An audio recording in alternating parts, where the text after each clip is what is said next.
All right, the next chapter is out. Jujutsu Kaisen. All right, so let's just talk.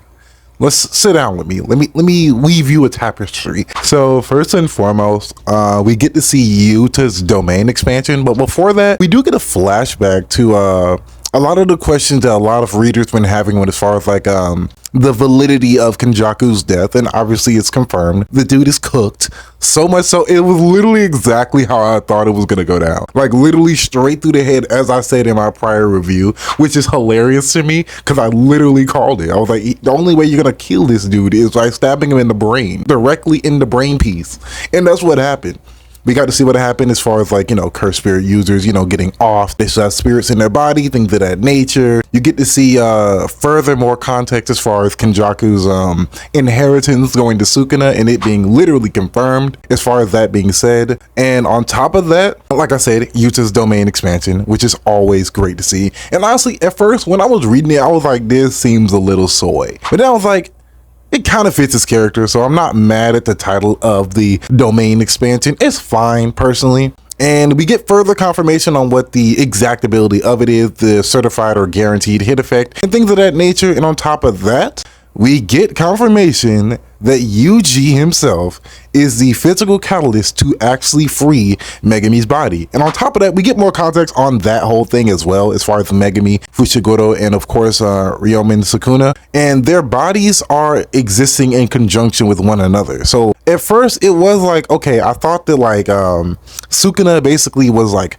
fully manifested in Megami's existence, just was null and void, like he didn't exist anymore. But apparently that isn't true. Apparently, and of course, Gege did kind of just hint at it multiple times by still calling him, Megami Fushiguro. But then again, that could have just been written off as like, oh, just, Culling Games, lore and propaganda.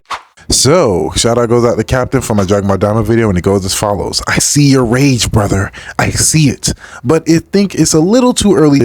Let's just see how it does first. But if it turns out to be straight buns, in the end, you get an apology from me. And I appreciate the honesty. Shout out to you, my boy. Peace out. I think that nature. It's interesting because, yeah, we get to see in the next chapter what's going to happen. As far as like, yeah, we're in the end game now. We get to see the finality of it all. We get to see how it all ends. It's coming to a rousing conclusion. And I do think it was kind of weird that they made like a flash forward, as far as like Rika and Sukuda's little meeting. I don't like that they just kind of skipped over that. And yeah, they just did a lot of jumping around in time that I wasn't a fan of in this chapter in particular. It was still a great all-around chapter. I thought it was cool. Yeah, that's just my general thoughts on that whole thing, at least as far as the Rika side of things. Like our brother was like, oh, Rika slaps, Rika goes crazy, like heavy spoilers.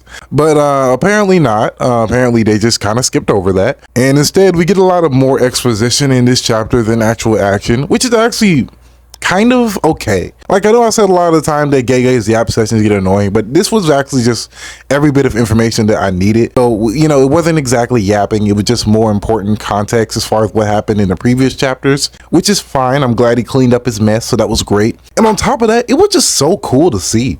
Like honestly, it felt so good to get back into the freaking ring of Jujutsu Kaisen chapter readings. Like, bro, I've been starving. I had a Mahito video playing, by the way. I had the footage for it, had it recorded and everything, but I was like, you know what? Forget that. The next chapter is out, and now it's time to talk about Peak again. So yeah, other than that, just a lot of interesting things. Not much with Yuji besides again Sukuna mentioning him in passing glances and things of that nature. I'm pretty sure if I was a betting man, I would say that in the next chapter, because my theories have been freaking spot on so far. In the next chapter, Yuji's gonna get involved in Yuta's domain. He's gonna break right through it, similar to how he did with Mahito in obviously the earlier parts of Jujutsu Kaisen. I think he's gonna play a part in it, as so hinted by Sukuna. And yeah, I think for the most part, he's gonna have a part to play in freeing Megami and etc, things of that nature. Other than that, that's all I got as far as my theories, as far as my review on the chapter. Let me know your thoughts in the comments below. Like, comment, subscribe, do all the good stuff, and I'll see y'all in the next video. Peace.